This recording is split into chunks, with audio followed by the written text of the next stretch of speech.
Hi everyone. I get hundreds of people every day asking me, am I ready to take the PMP exam?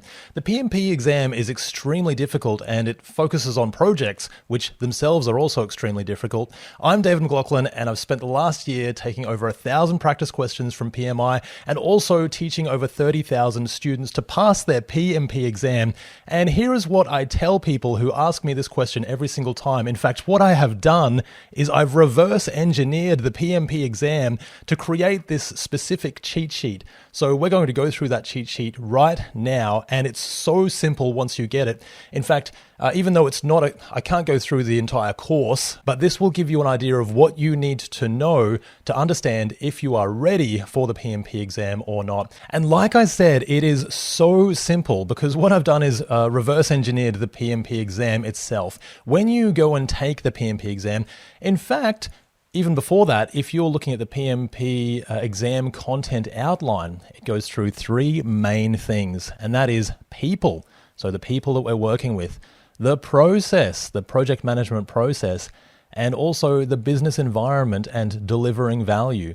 And here is the percentage of these on the PMP exam. So 42% people, 50% process, 8% business environment. So especially if you get these two right, you're going to do pretty well. And this one's just a bonus at that point. So now, what does this mean? These three different areas, what does it actually mean? And how do we know if we are going to be ready? Well, here it is. And this is because, again, I've taught more than 30,000 people. I've been through all of these materials thousands of times and really deeply in order to create these courses. And here is what it actually looks like. So for our people, and for our process and for our business environment, we're going to go through these right now and you'll be able to tell whether you're ready to take the PMP exam. Now, the process looks small, but don't be fooled because there's a lot in each of these processes. So let's start with people. If you're ready, let's get into this. Let's start with the people for project management. And what this looks like, for a start, is knowing the roles and responsibilities for our project. The project sponsor, the project manager, business analysts as well if you're doing the CAPM, and a little bit on the PMP, and then the project team or the vendor or seller. We need to know their responsibilities and know what they're supposed to do. We're going to need to know conflict management. So there are 5 general techniques. We need to understand all of those techniques and when to use them. Often, we're going to go for problem solving, just as a little tip there. Negotiation as well. These are tips for negotiating in the real world, but we're just going to need to understand the basics of negotiation for the PMP exam, so negotiating for resources.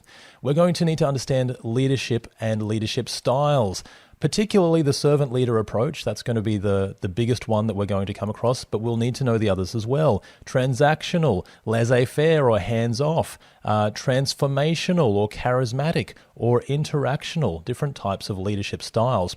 And then the difference between leadership and management, because we're going to need to know when to use each of these.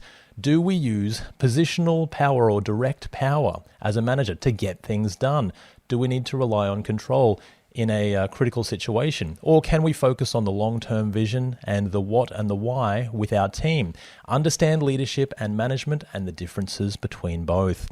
Meeting management. We're going to need to know how to just facilitate with our team. There's lots of facilitation, problem solving, and running a good meeting, making sure that we have a good outcome. And you know what? Just quickly, funnily enough, these are great tips for the real world as well. Isn't that crazy? So becoming a good PMP actually helps us and learning these things with things that we're going to need to know to do in the real world. Wonderful how that works out. Stakeholder analysis, that's going to be a big one. We're going to need to know how to map our stakeholders, how to classify our stakeholders, how to engage our stakeholders, how to motivate our team, understand student syndrome and Parkinson's law. If you don't already, make sure you've got those under control. Organizational theory.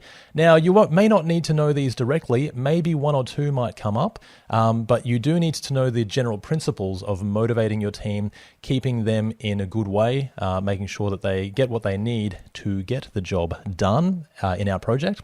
Brainstorming ideas. So gathering ideas, we might use affinity estimating, grouping ideas, and we might generate ideas with our team, again, to solve problems or to estimate. We might use the nominal group technique if We need to be anonymous, so we're not influenced by executives. We're going to need to know Tuckman's ladder, the stages of our team. Are we forming, storming, norming, performing, or adjourning? And what each stage actually looks like.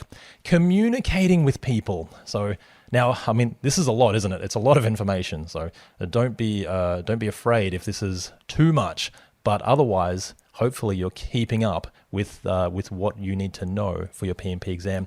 The basic communication model, and then there's the interactive communication model. We're checking that they got the message and that everything, that everything is understood.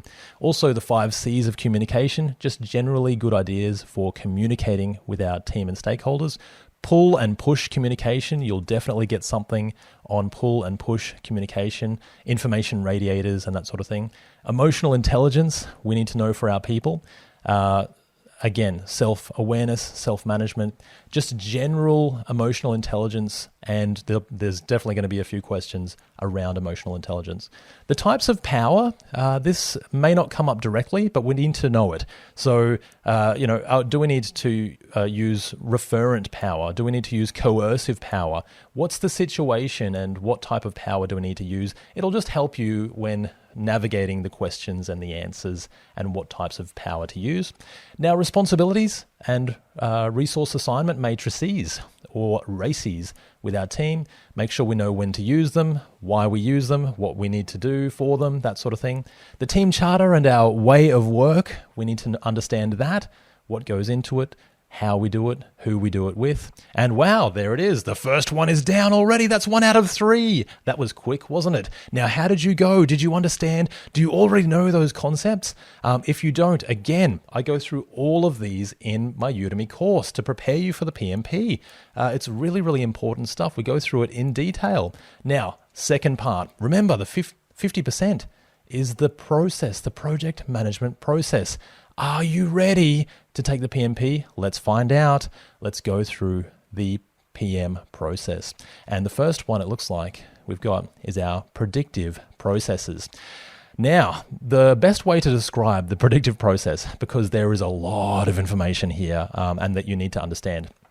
This is the best way that I've ever seen, and it comes from all the way back when, many, many years ago, in the Project Management Body of Knowledge 6th edition. I think it's nearly 8 years ago now. And the reason this is the best way to describe this is because it just shows it on one page, and it starts from top left to right, and top to bottom. And what it looks like is this. We start with our project, we develop a project charter, and we identify our stakeholders. And so it's top to bottom, left to right. Then we go into planning, and we plan our project management plan, stakeholders, scope. We break it down into a work breakdown structure. We plan our schedule. We define those activities and develop the schedule. And then we plan cost management. Now, there's many different things we need to know for each of these as well. Quality, we need to know the Pareto chart, fishbone diagrams, 5 whys and control charts, and even plan, do, check, act. When we're estimating, we need to know 3-point estimating, PERT estimating, analogous estimating, and bottom-up estimating. And then as we're gathering our resources, we've already been through that. That's mostly for people. Communications, risks. Remember, we need to know our risk register, like the likelihood and impact, and the risk and opportunity responses. So we're going to need to know those things. Again, that's sort of a full course for those things. Can't really just, if you understand them, then you know you're ready. If you don't understand them, go and learn those things, because that will help you pass. Procurements and vendors, bid documents, contract types, bidder conferences, and claims you're going to need to know. And so that's our planning. And then we just execute that plan. And remember, for our schedule, to keep it on track, we're going to need to know precedence diagramming, critical path, float, slack, leads and lags, and fast tracking and crashing. So you need to know all those things. If you don't know them, go and find out. If you do know them, then you're looking good for the exam.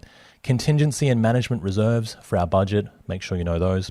And then we're executing, then we're monitoring and controlling. You'll need to know the change control process through perform integrated change control, where we raise a change and approve a change. The real thing at the end here is validating our scope, the project sponsor or whoever is accepting the deliverables, whoever paid for the project, so it's usually our project sponsor, validates that scope and says, yes, it's what I wanted, and everything is happy days, and then we can, surprise, surprise, close our project or close our phase and transition that over to the customer or the business. So that's our predictive. Isn't that cool? Because that was just on one page. I just love that. So how did you go with the predictive process? Let's get into the agile process. Let's find out, how ready are you? Ready? Here we go. Again, this is like a fire hose of information. So I apologize if it's too much, but let's see. First of all, agile. Here is our general process. The product backlog, our product owner. They represent the customer. They add or approve new features in that product backlog, high-level deliverables, and then they prioritize them, highest value to lowest value. Then, we've also got the team who do the work, usually developers, and our agile project manager, which is usually us in the questions. Could be a scrum master, could be a servant leader. We facilitate the ceremonies, and we're a neutral third party to facilitate problem solving with the team.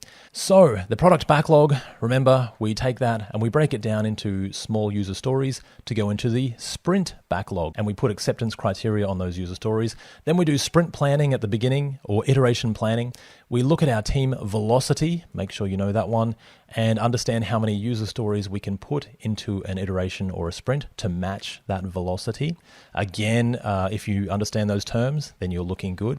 The team gathers around their Kanban board and gives an update on progress in the daily stand-up. And any blockers, we want to raise those blockers so we can escalate those and get rid of them.